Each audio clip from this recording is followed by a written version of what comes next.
Merhabalar, Hobilerim Örgü kanalına hoş geldiniz. Bugün yine çok güzel bir model yapacağız. Yapacağımız modelle bir konsol, bir yatak örtüsü, bir masa örtüsü yapabileceğiniz güzel bir motif yapacağız.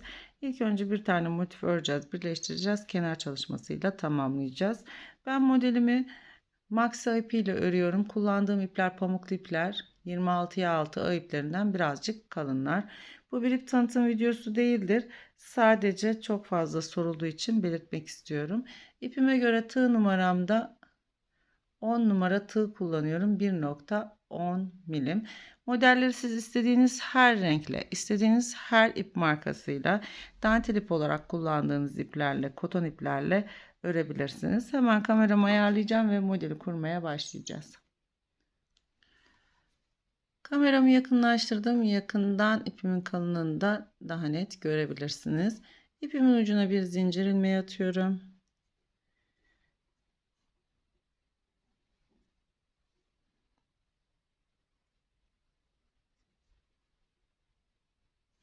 Buradan 1, 2, 3, 4, 5, 6, 7, 8, 9, 10 tane zincir çekiyorum.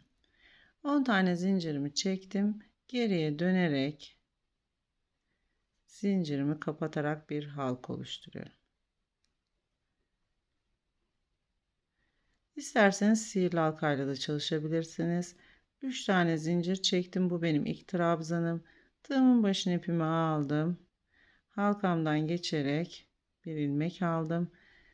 Ve 2 de yukarı çıktım. Son ilmeğini çekmiyorum hanımlar. Tekrar tığıma ilmeğimi aldım. 1, 2. Tığımda şimdi 3 tane trabzanım duruyor. Hepsini birden topluyorum. 1, 2, 3, 4, 5 zincir çekiyorum. Tekrar halkamdan tığıma 3 tane trabzan alacağım. 2 ve 3. Şimdi 3 trabzanımı birlikte topluyorum. 1, 2, 3, 4, 5 zincir çekiyorum. Halkamın içerisinde bu şekilde 8 tane grup oluşturuyorum. Halkamın içerisine 8 tane grubumu oluşturdum. 1, 2, 3, 4, 5, 6, 7 ve 8. Bir üst sıra için ipimi 2 tane model arasındaki zincirimi alıyorum.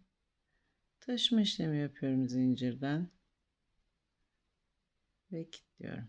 Başlangıcımı buraya almış oldum. Burada 1, 2, 3, 4, 5 zincir çekiyorum. Bir yanındaki zincir ağına kilitliyorum. 1, 2, 3, 4, 5, bir yanındakine. 1, 2, 3, 4, 5, bir yanındakine. Modelin etrafını bu şekilde zincir ağıyla dolanacağım. 5 zincirle gergin olursa bir zincir artırabilirsiniz. Modelimin etrafını dolandım. Tekrar bir üst sıra için ipimi önümdeki ilk zincir ağıma kilitliyorum. Başlangıcımı buraya almış oldum. Buradan 3 adet zincir çekiyorum. 1, 2, 3. Bu 3 zincir benim ilk trabzanım. Tığıma yine zincirimle birlikte son ilmeğini tığımda bıraktım. 2 trabzan daha yaptım.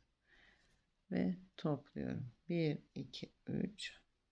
Aynı boşluktan tığıma 3 trabzan alıyorum bu sefer. Tığımın başına ilmeğimi aldım. Bir ilmek aldım, 2 ilmek aldım ve hepsini birden topluyorum. Şimdi her zincir ağıma bu kurulumu yapacağım. Geçerken de arada 1, 2, 3 zincir çekiyorum. Gergin olacağını düşünürseniz bir zincir artırabilirsiniz.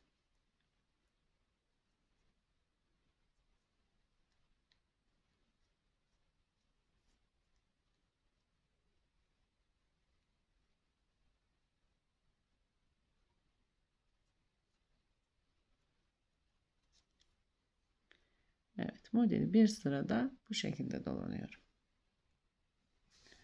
Sıramı dolandım, tamamladım. Başladığım yerle birleştirdim. Her boşluğa ikişer tane kurulum yaparak bir sıra dolandım. Bir üst sıra için ipimi önümdeki boşluğumu alıyorum tekrar. 3 zincir çekiyorum. Yine alt sırada olduğu gibi benim ip trabzanım. Aynı boşluğa 2 trabzan daha yapıyorum. Son ilmeğini çekmiyorum. Tığımda bekletiyorum. Topluyorum. 1, 2, 3. Buradaki kurulumun aynısını tekrarlayacağım.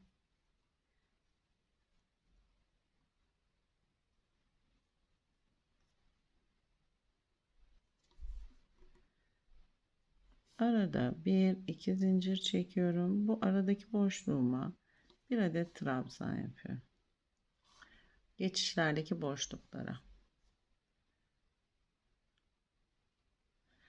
Tekrar 2 zincir çekiyorum.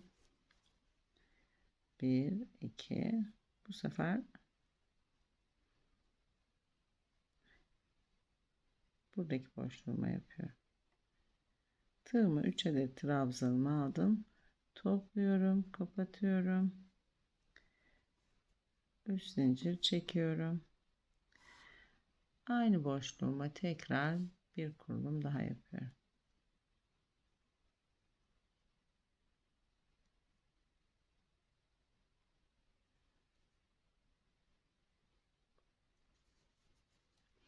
Bu sıramızda sadece aralara birer tane trabzan yaparak ilerliyoruz.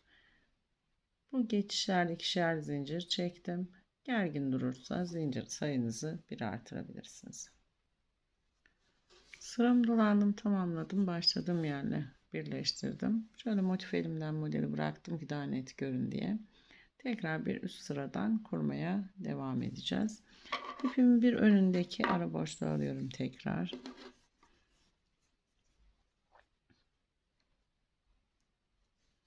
Başlangıcımı buraya aldım.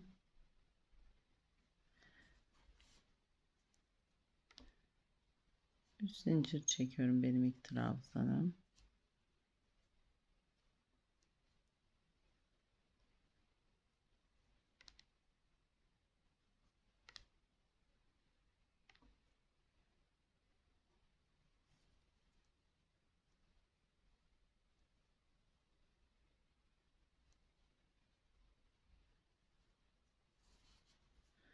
Buradan 1 2 2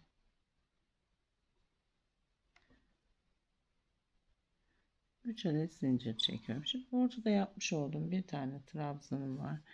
Onun üzerine bir V oluşturacağım. Bir trabzan yaptım. Arada 1 2 3 zincir çektim. Tekrar bir trabzan. Her boşluktaki trabzanın üzerine bir V yapacağım. 3 zincir çekiyorum. Bir yandan.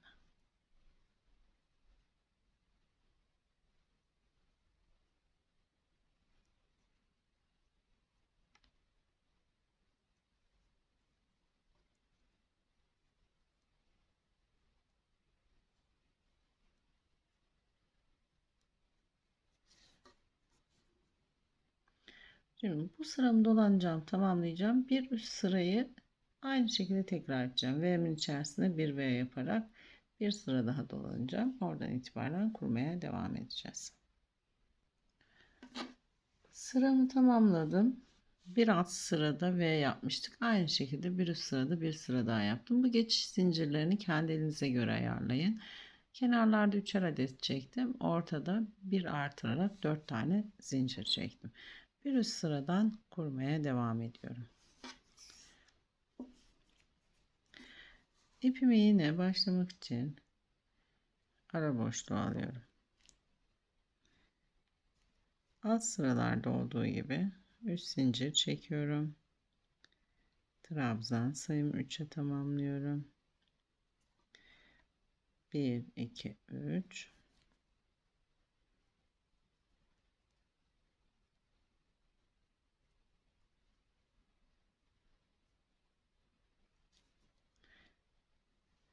Buradan 1 2 3 zincir çekiyorum.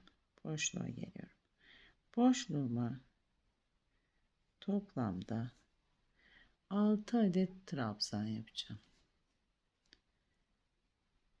2 3 4 5 ve 6 tane trabzan yaptım.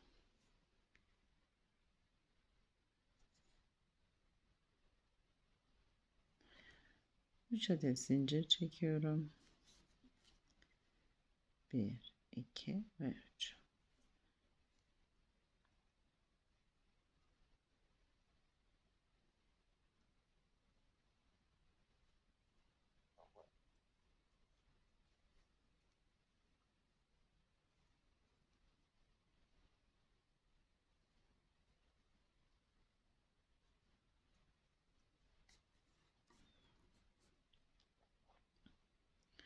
Bir sırada modeli bu şekilde dolanıyorum.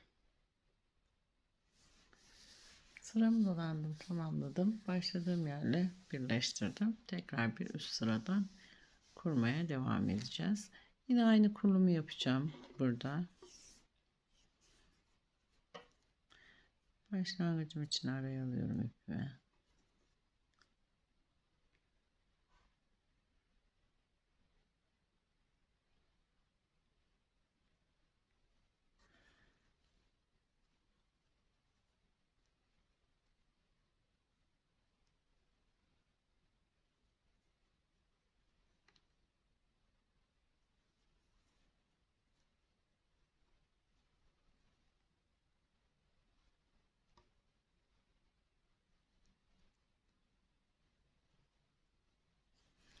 Üç zincir çektim. Altta benim 6 adet trabzanım var. Birinci trabzanın üzerine 1 2 adet trabzan yapıyorum.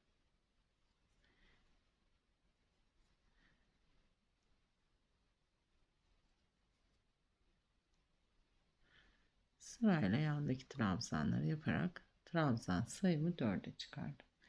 Arada 2 zincir çekiyorum.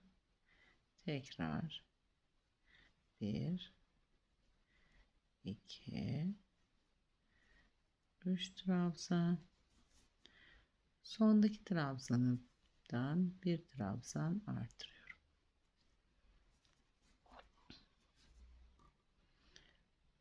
Bu sıramızdaki ara kurulumumuz bu şekilde. Bir sıra daha dolanıyoruz. Sıranın kurulumunu yaptım ve tamamladım. Tekrar bir üst sıra için buradaki kurulumumu yaptım. Şimdi modelimiz bu arada kuruluyor zaten. Hemen buradan 3 zincir çekerek geçiş yapıyorum.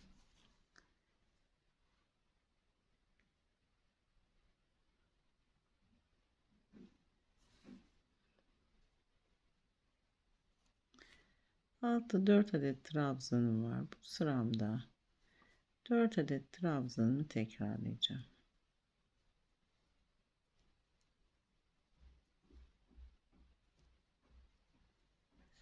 Dört tane trabzanımı yaptım. Aradaki zincir çekiyorum.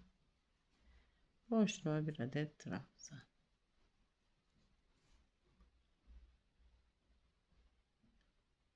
İki adet zincir çekiyorum. Tekrar boşluğa.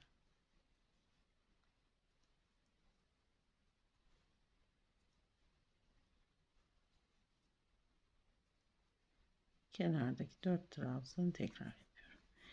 Şimdi bu sıramızda sadece ara boşluğa bir adet trabzan yaptım. Bunlarda ikişer adet zincir çektim. Bu sıramı tamamlıyorum. Bir üst sırada bir tane buraya ve bir tane buraya yaparak bu sefer ortaya yapmış olduğum iki trabzanımı, tek trabzanımı ikiye çıkartıyorum. Sıramı dolandım, tamamladım. Başladığım yerle birleştirdim. Bir altta ortaya bir tane yapmıştık. Bu sırada iki tane yaptık. Burada modelimiz değişiyor. Yine bir üst sıra için kurulumumu yaptım. Hızlı ilerleyelim. Uzun bir video olmasın diye. Hemen Buradan bu sefer geçerken hep bu geçişlerde 3'er adet zincir çekmiştik. Bu sıramda zincir sayımı 2'ye düşürüyorum. 2 tane zincirimi çektim. Alttaki 4 adet trabzanımı yapıyorum.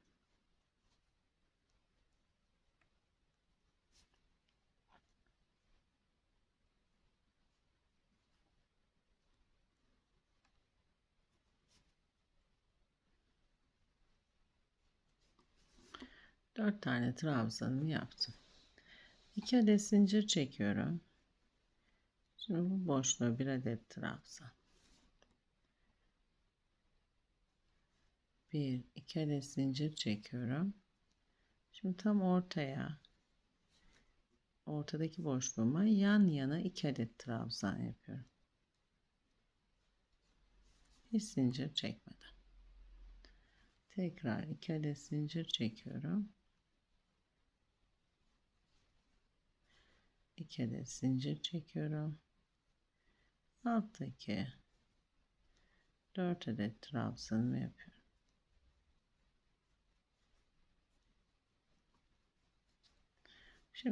Şimdi burada birinci modelimizde bu sırada kurulumumuz bu şekilde olacak. Bir trabzan, 2 zincir, yan yana 2 trabzan, 2 zincir, bir trabzan. Geçerken 2 tane zincir çekiyorum.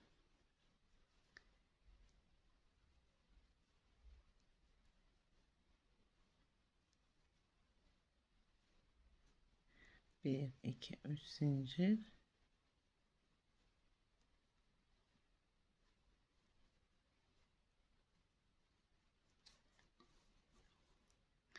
Şimdi modelimizde 8 adet bu şekilde dilimimiz var.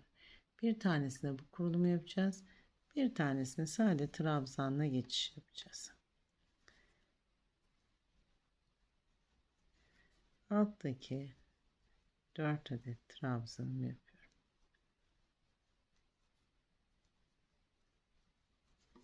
Şimdi sadece boşlukları trabzan yaparak geçeceğiz. 2 zincir, boşluğa bir trabzan. 2 zincir, boşluğa bir trabzan. 2 zincir, boşluğa bir trabzan.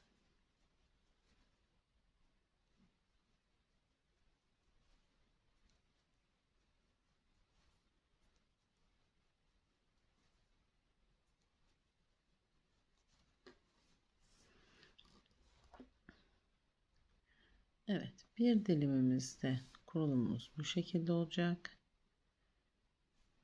Birinde bu şekilde. Sırayla yaparak bir sıra daha dolanıyorum. Sıram dolandım, tamamladım. Başladığım yerle birleştirdim. Modelimizde 8 adet kurulum var. Bir tanesine tam orta kısmına 2 trabzan yapıyoruz. Birine de trabzanlar yaparak geçiş yapıyoruz. Şimdi hep buralarda 2 tane kurulum yapmıştık. İpimi yine orta boşluğa aldım. Burada artık bir tane kurulum yapacağız.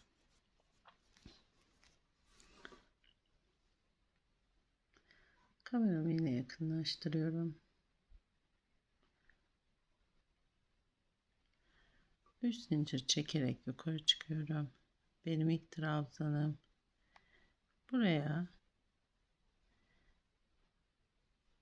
3 tane trabzan yapıyorum.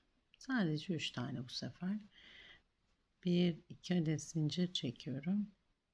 4 trabzanın üzerine geçiş yapıyorum.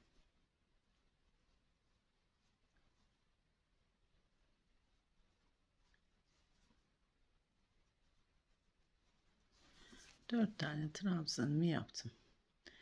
Buradan 3 adet zincir çekiyorum. Bu ilk boşluğa bir adet trabzan yapıyorum. 1 2 3 4 adet zincir çektim. Bu sefer 2 tane trabzanım var. Tam ortasına bir trabzan yapıyorum. 1 2 3 zincir çekiyorum. Aynı noktaya bir adet daha trabzan yapıyorum. Şimdi 2 trabzanın üzerine bir V oluşturmuş oldum.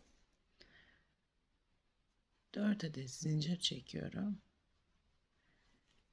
Bir boşluk atlayıp yanındaki boşluğa bir trabzan yapıyorum. 3 zincir çekiyorum. 4 trabzanımı yapıyorum. İlk dilimimizin kurulumu bu şekilde olacak. Şöyle bir bakalım.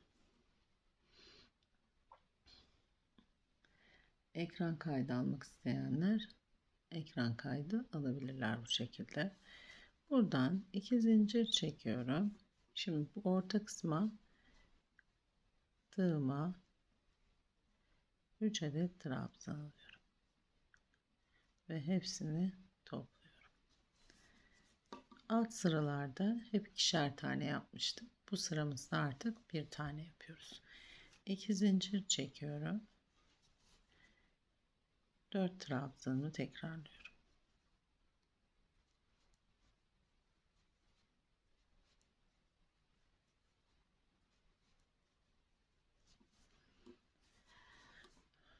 Buradaki dilimimde zincir boşluklara trabzan yaparak ilerleyeceğim. Zincir sayımı da 1 artırıyorum. 3 zincir boşluğa bir trabzan.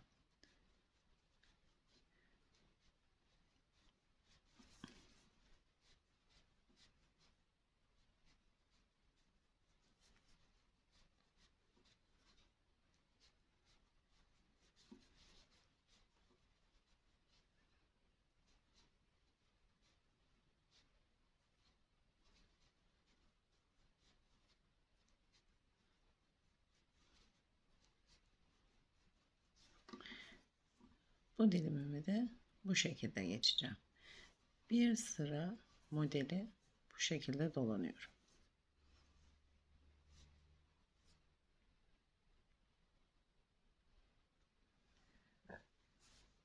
Sıramı dolandım, tamamladım. Başladığım yerle birleştirdim. Böyle koskocaman bir modelimiz oldu. Hemen bir üst sıradan tekrar kurmaya devam edeceğiz. Şimdi ipimi bir üst sıraya geçebilmek için bu alttaki 4 trabzanın üzerine almam gerekiyor. Taşıma işlemi yapacağım. Şöyle kameramı tekrar yakınlaştırıyorum.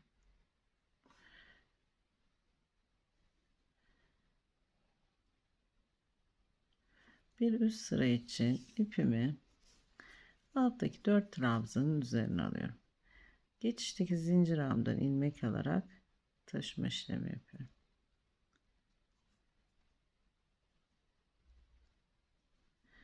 Şimdi ipimi alttaki 4 trabzanın üzerine aldım başlangıcım için. Bu sıramızda 3 zincir çekerek yukarı çıkıyorum. Alttaki 4 trabzanı tekrarlıyoruz. Şimdi burası yarım, dönüşte bütün olacak.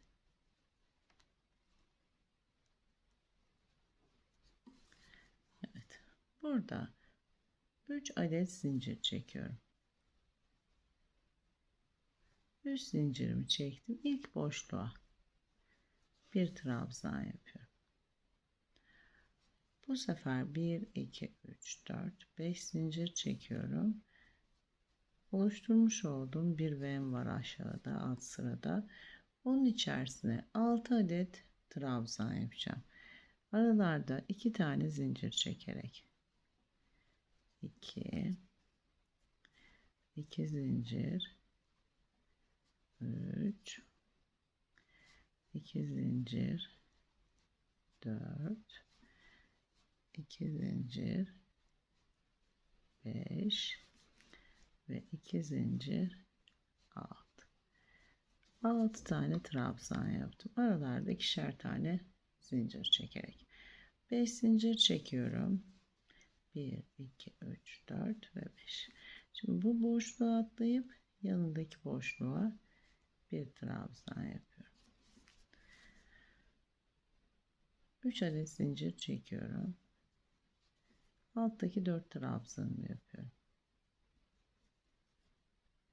2, 3 ve 4. Şimdi 4 tane trabzanımı yaptım. Ortada da bir tane modelim var alt sırada. Burada geçiş yapıyorum. 2 zincir çekiyorum. Karşıdaki trabzanlarımı yapıyorum.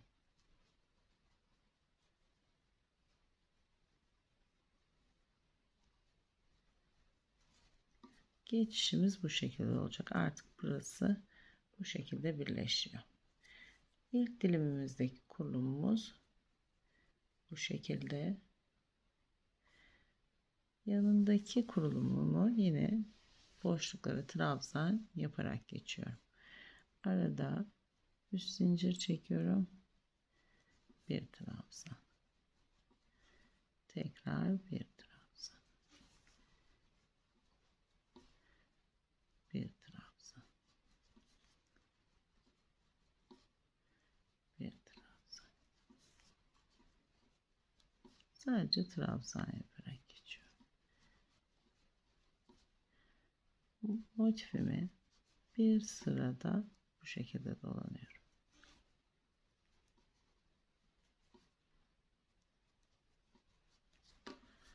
Bakın.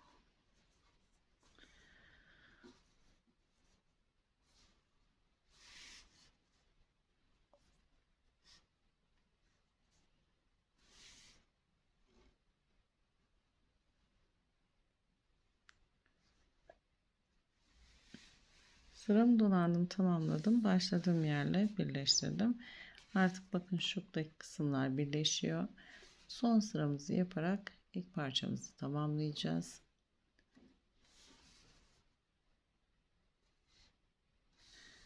Hemen bir üst sıra için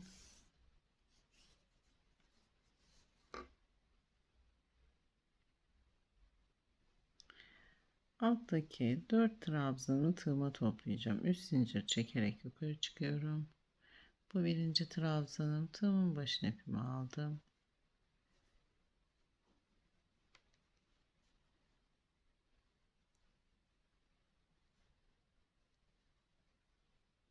Dört trabzanımı aldım ve kapatıyorum. Burası yarım.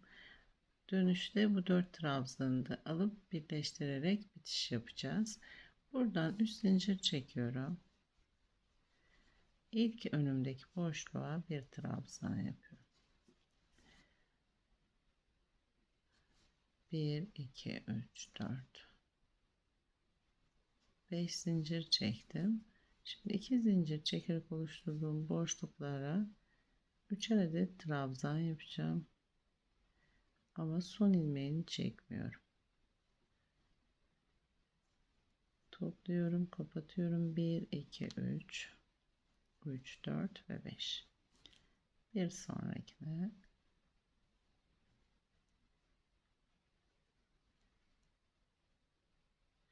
3 trabzanı tığıma aldım. Topluyorum, kapatıyorum. 1 2 3 5. Her boşluğa üçer tane trabzan yaparak ilerliyorum.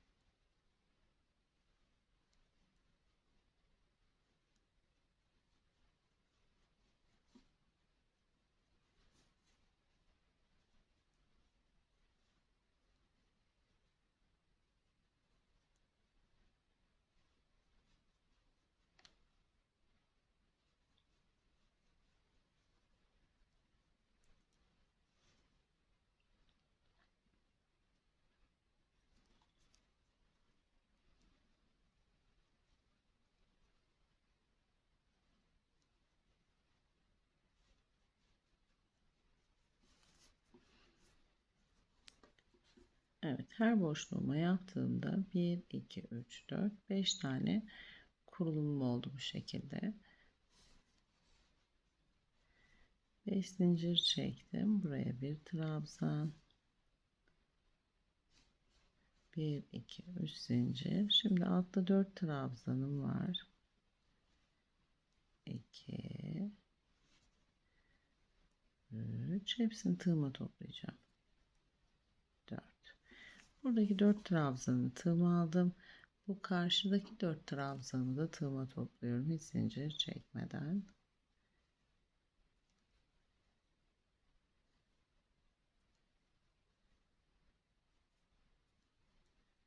Toplamda 8 adet trabzanımı topladım.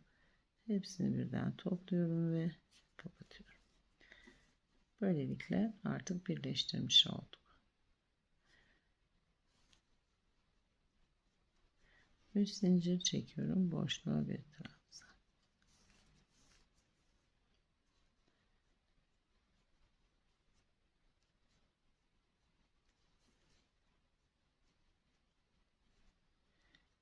Son sıramızı yapıyoruz. Artık buraları trabzanlarla geçiş yapıyorum.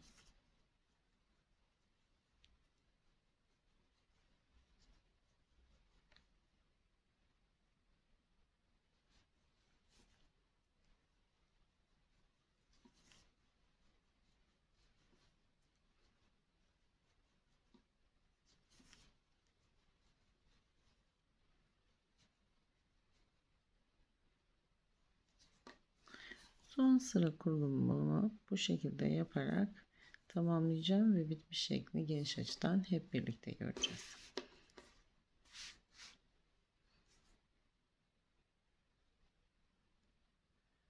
Son sıramı yaparak ilk parçamı tamamlamış oldum. Çok güzel bir kurulumumuz oldu. Şimdi aynısından bir adet daha yaptıktan sonra birleştirme işlemi yapacağız. Sonra da güzel bir kenarla modeli tamamlayacağız. Modelle istediğiniz her çalışmayı yapabilirsiniz. Bir konsol, masa örtüsü, sehpa örtüsü yapabileceğiniz güzel bir model oldu. İzlediğiniz için teşekkür ederim. Bir sonraki videoda görüşmek üzere.